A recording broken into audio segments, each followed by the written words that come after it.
All right, guys, here's part 2 of the Latin American independence movements, focusing mainly on South America and Simon Bolivar.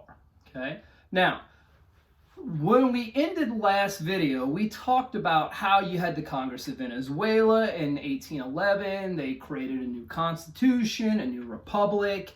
However, it left a lot of people out of the government. It left a lot of people out in the cold. And of course, in less than a year, the republic collapses. Okay? Now, a lot of people probably would have given up at this time, but keep in mind, Europe is still kind of a zoo in 1811. All right, everything is still fighting, everything is still going on. So there is actually time to regroup, try a republic again. And that's what Bolivar is going to do. Okay? So what we're going to see is that when the republic collapses in 1812, Bolivar is going to essentially realize what brought down the republic and how to make it better in Republic Part 2. Okay? So first thing you need to know is that the race divisions, the class divisions, it really kind of tore down the republic. So Bolivar has to recreate this coalition. He's got to bring together all those different groups again and say, hey, come back on board, we'll try this thing again. So he makes promises to the llaneros. He's like, dude, you're gonna have places to raise your cattle. Don't stress, it'll be okay, all right? The second thing he does is that he promises to abolish slavery. Now, here's what I want you to understand, and this is why this is how it maybe connects to the Haitian Revolution. The Creoles, they are scared to work with the slaves. They are scared to work with the mestizos. They're scared to work with the llaneros, okay? Because even though those Creoles don't typically want to be a part of Spain, they sure as heck don't want the social order messed up. They like being near the top. They want to be at the very tippy top, okay? They definitely don't want a Haitian situation in Saint Domingue when the slaves who were down here rise up and become up here. They don't want that. So, the Creoles are very nervous working with both groups. Also keep in mind that now we're at about 1815. And in 1815, of course, Napoleon has been defeated. He goes to his tropical island where he dies of stomach cancer. Maybe, maybe not. All right. So things are starting to be restored back in Europe. Well, the Bourbon king comes back to the throne in Spain, and in 1815, he is going to send 50 ships and 10,000 soldiers to Venezuela to get everything back under control, okay? So it's like, look, playtime is over, parents have come back, all right, and now we are going to reassert Spanish control in Spanish America. You had your little fun, but that's over with now. Well, here's the thing. Bolivar has no intention of going back to the way things were. Okay? So let's talk about some of the things that Bolivar does to anticipate the Spanish coming in. Number one, he goes to the British for help. Now, he doesn't go all the way to Britain. He goes to Jamaica, which was a British colony. And he starts recruiting soldiers from Jamaica. Now, look, a lot of these British soldiers in Jamaica, they start becoming some of his best soldiers, when they go back to South America, okay? Also, we're going to see that Bolivar, very smart, he is going to go to this newly created Republic of Haiti to see if he can get allies, to see if he can get help, okay? Now, that being said, in 1817, Bolivar is going to return. He is going to build up a big coalition, and he is going to take on the Spanish authorities. He is going to take on that Spanish army, and there is going to be a clash, okay? And here's the deal. Bolivar really shows that he is an able commander, okay? And by all textbooks and even some primary documents, which you guys might read, it talks about how Bolivar fought at the front, fought with his soldiers. And typically throughout history, if you have a guy who's willing to fight with his soldiers, it always gets more buy-in, Okay, and of course, a lot of those guys like, dude, Bolivar's fighting with us. This guy's legit. Let's go follow him. Okay, now that being said, we're going to see in 1819, okay, Bolivar is going to create what is called the Congress of Angostura. Okay, so Angostura, Congress of Angostura. I think I might need that.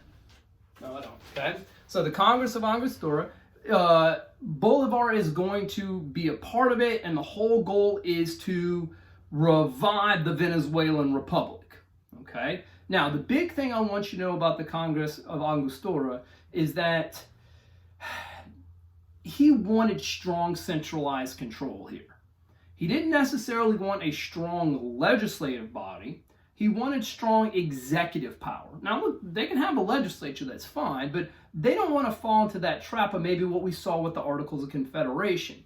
There are so many different racial groups. There's so many different classes. There's so many economic interests. Bolivar felt that if they actually went to a more stronger legislature, things would break apart. So he advocated for a very strong centralized government there. Okay?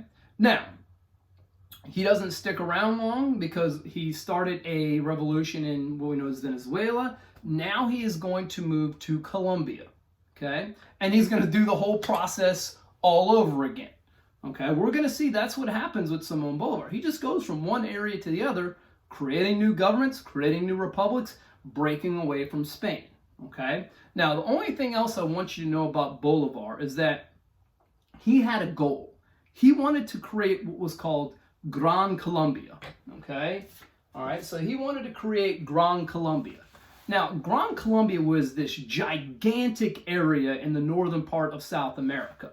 Okay? And Gran Colombia consisted of, get ready, modern-day Venezuela, Colombia, Panama, Ecuador, and Peru. Okay? So you have those 5 areas, and he wanted to essentially break away, create this giant entity known as Gran Colombia. And the thing is, he will actually create it. It just won't last that long because it is far too big, far too diverse. But he will actually create it. Now, if he's going to create Gran Colombia, the question is, well, what happened to the Spanish? Okay? One of the big things that Simón Bolívar had problems with is the mountains. Okay? We're going to see that as it's always hard to go through mountains. And as he's going through the mountains, maybe there's less food, it definitely gets colder, but this is where those natives come in. This is where the Amerindians come in. And we see that he actually cuts through the mountains with the help of different Amerindian groups, and they surprise the Spanish and they defeat them. Okay? Now, there's other books where you talk about the Battle of Chacaburo, okay, where they surprise them and they kill a lot of Spanish soldiers. Really, the big battle you need to know is called the Battle of Ayacucho. Okay? So you have the Battle of Ayacucho, 1824. And this is really the last big defeat of the Spanish. Okay? After this, the Spanish really don't have much control in South America. Okay? All right, now, there is one other guy I want to talk about. Okay? And it happens at the same time. At the same time that Simón Bolívar is creating Latin American independence movements in the northern part of South America, you have another guy in the southern part by the name of José de San Martín. Okay? He's creating Latin American independence movements in the south. Okay? And while Simón Bolívar is moving south, José de San Martín is creating revolutions and moving north. Now, of course, the question is, well, are these guys going to meet? Yes, these guys are going to meet. And there is the potential that if one guy's creating independence movements in the south and the other guy's creating it in the north, that they could clash for power. However, we do see that José de San Martín in the south, he concedes power to Bolivar.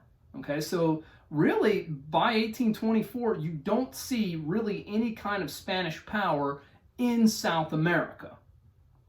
Okay. Now, tomorrow we're going to talk about Mexico, we're going to talk about Brazil, and we're going to talk about what happens with all these revolutions tomorrow. Of course, like always, if you have any questions or want to make a funny joke, whatever, entertain me, put them in the comments, and subscribe so I can get that YouTube money. Y'all have a good day. I'll see y'all tomorrow.